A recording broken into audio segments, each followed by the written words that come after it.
Right, we're on fire this week with episode 7 of the Prime Digital Podcast. I'm your host, Mike Amatuli. I would like to thank our sponsors, Farmer's Own Cornbread and Turkey Dinner Fabric Softener.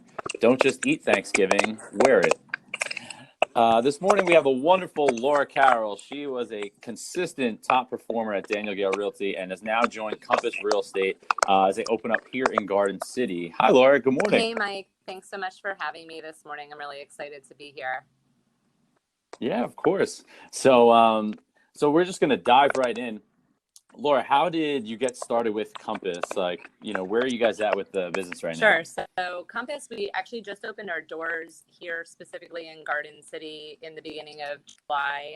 They have been here in Long Island for about a little over a year or so. They are a national brand. They have over 12,000 agents, but specifically, they do have, it's actually within New York City.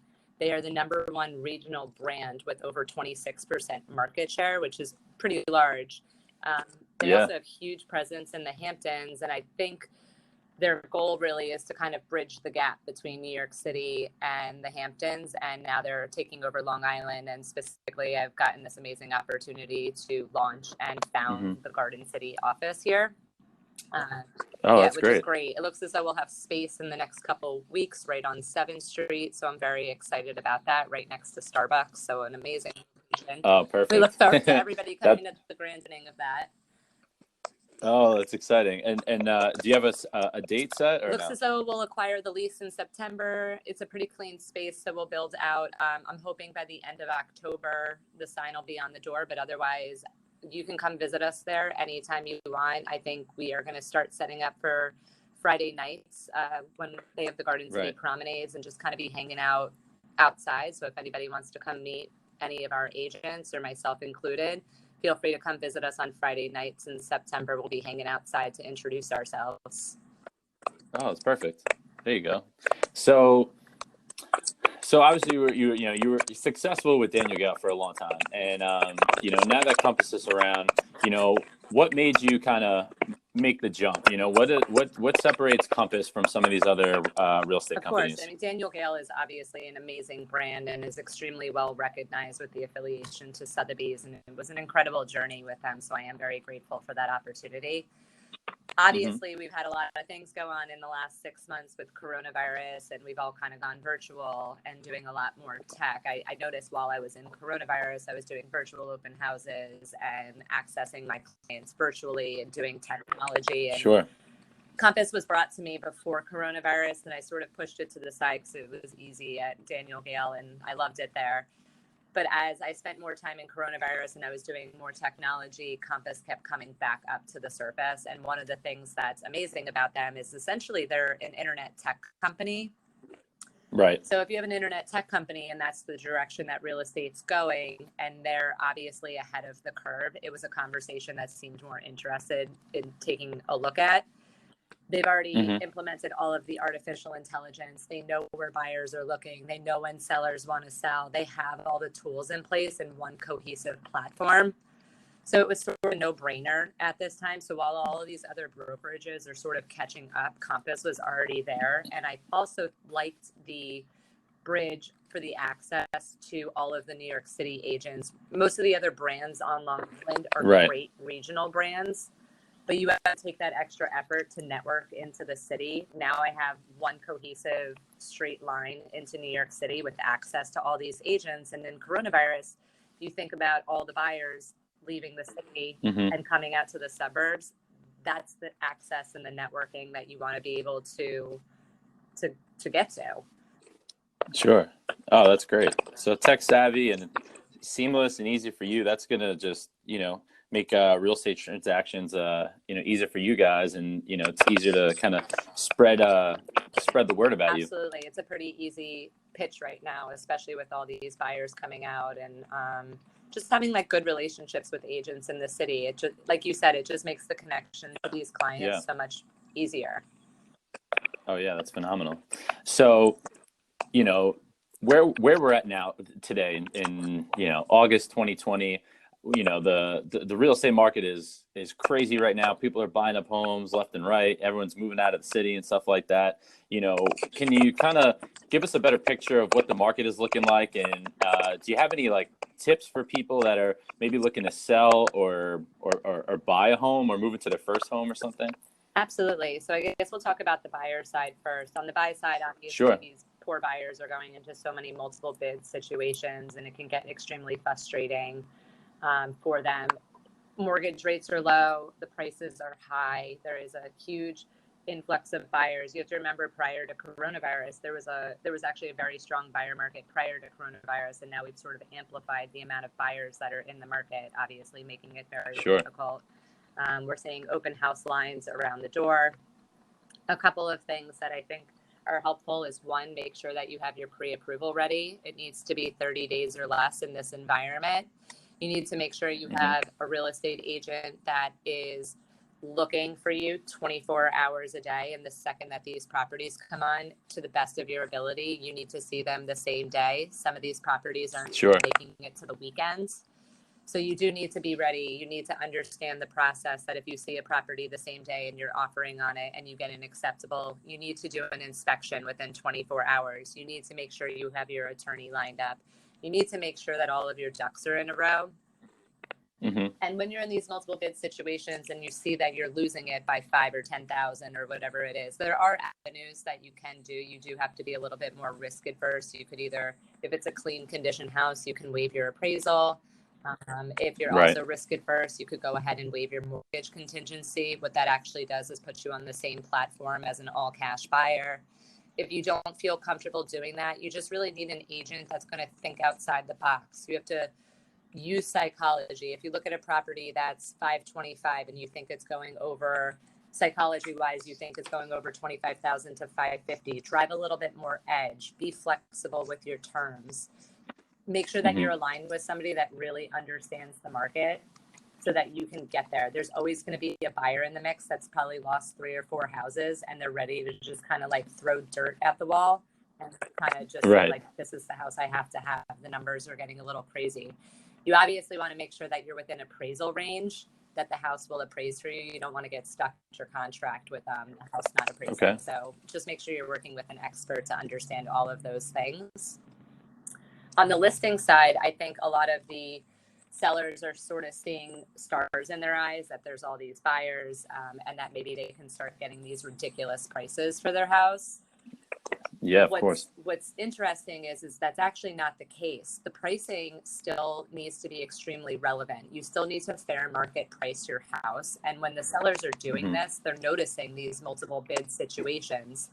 The houses that are sitting on the market are the ones that I'm going to call coronavirus pricing, right? Like expiration. Okay. Those are the houses that are sitting. If you fair market price your house, you will go into a multiple bid situation. It is important as well, obviously, to prep your house, make sure it looks properly staged.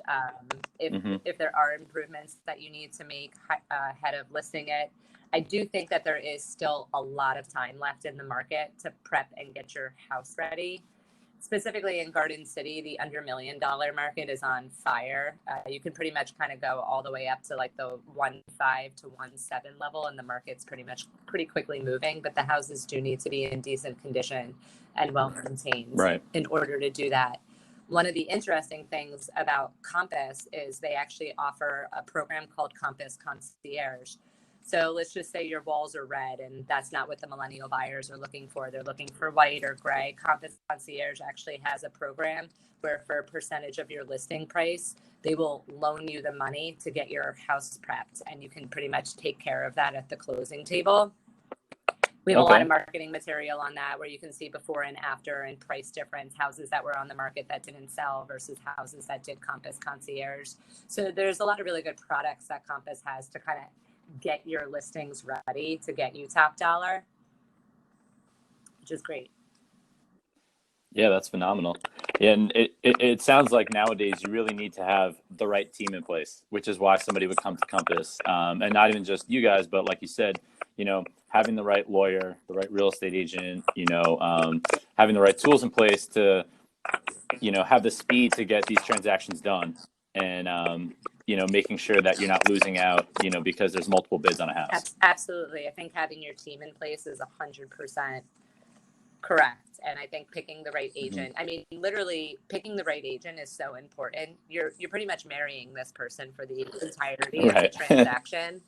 And I'll also refer back to marriage a couple of times, because I think while real estate is one of the biggest transactions of your life financially, it's also one of the most emotional.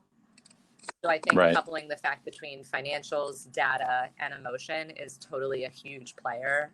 You're purchasing or selling a house. So just make sure the person that you're working with is somebody that you don't mind leaning into, being a therapist with, all of those things, especially in these highly volatile and emotional times.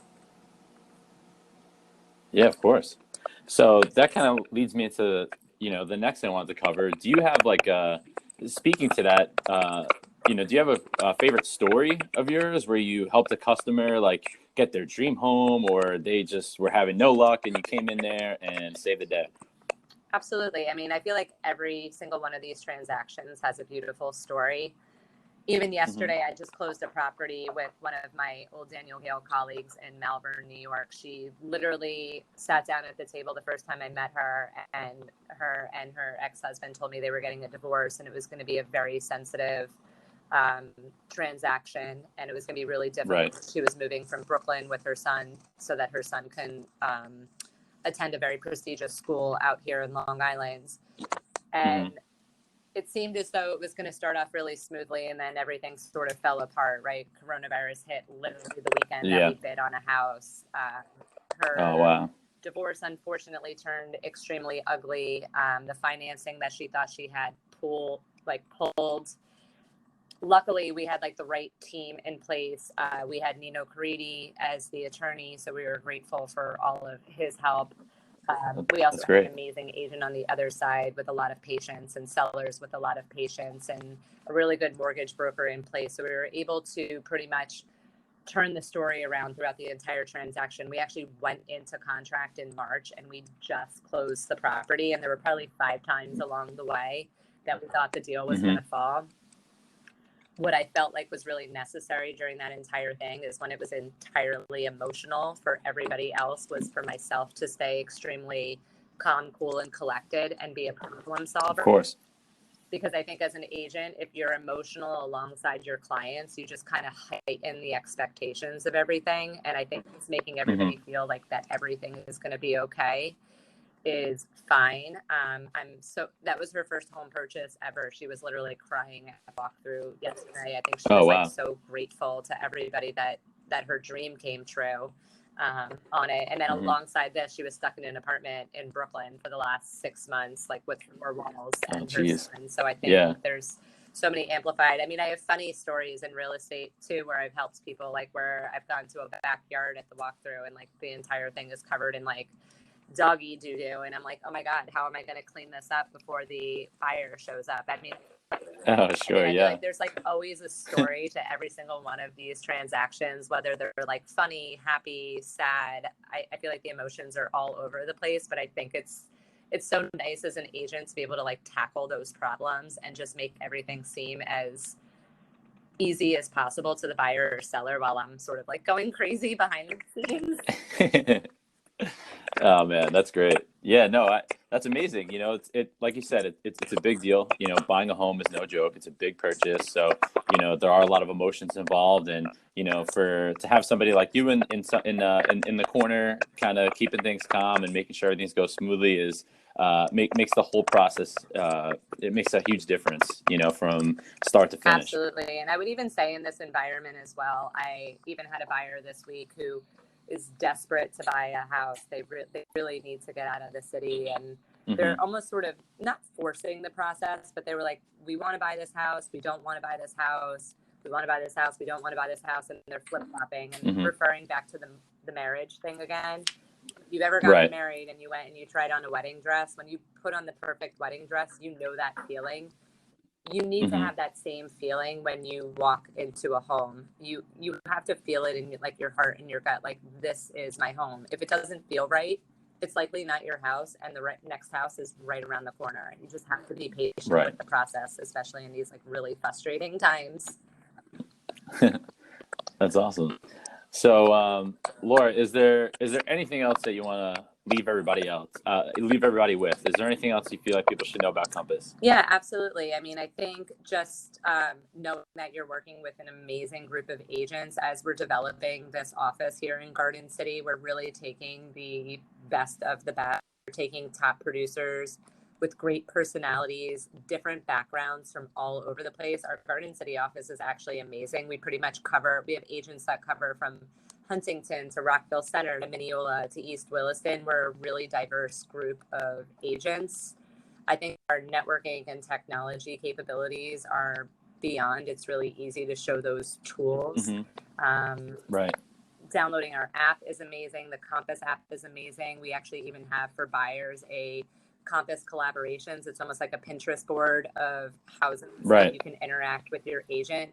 I think the experience that you're going to get out of a Compass agent is going to be so far above and beyond what you're going to get from any of these other agents. The one thing you need to remember is most Compass agents are all top producers that have come from other really great brands. That's their business model, is really to pull top producers. So you know, when you're working with a Compass agent, you're working with somebody who has experience in their market. So it's definitely important to make sure that you know somebody who understands the markets. Perfect. That's going to be great, you know, for people to learn more about you guys and then start working with you. I'm sure people are going to have so much success with getting the homes that they really want. So awesome, Laura. Well, thank you so much for hopping on. That's our show. If you guys want to check out in the next few weeks, Laura will be right at Compass on 7th Street in Garden City. So please go check her out if you guys are in the market. Thanks for stopping by. I'm Mike Amatuli. This is the Prime Digital Podcast. We will see you guys later. Thanks for listening to our podcast. If you enjoyed the show, hit that subscribe button. Or if you'd like to learn more about marketing your business better and getting more customers, schedule a free 30-minute consultation with us by visiting primedigitalseo.com.